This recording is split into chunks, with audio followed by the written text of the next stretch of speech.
Energy efficiency ఇంప్లిమెంటేషన్లో అందరూ రెడీనెస్లో world bank కూడా number 1 place ఇచ్చారు, ఫస్ట్ ర్యాంక్ ఇచ్చారు. నెక్స్ట్ ఇక్కడ మీరు చూస్తే ఏపీ జెన్కో ఇన్స్టాల్డ్ కెపాసిటీ 4114 మెగావాట్ల నుంచి 3099 మెగావాట్లు పెంచాం, 75% పెరిగింది, 7213 మెగావాట్లు అయింది. ట్రాన్స్మిషన్ కెపాసిటీ 29863 MVA నుంచి 17124 MVA పెంచాం, ఇది దగ్గర 57%.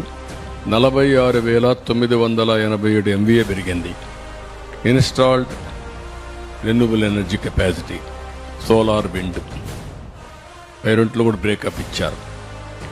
1342 మెగావాట్ల నుంచి 6374 మెగావాట్లు పెంచాం, 475%. 7716 మెగావాట్లు అయ్యింది. సోలార్ కెపాసిటీ 66 నుంచి 2979 మెగావాట్లు పెంచాం, 45.14% పెరిగింది, 3045 మెగావాట్లు పెరిగింది. 4514% విండ్ 731 మెగావాట్ల నుంచి 3300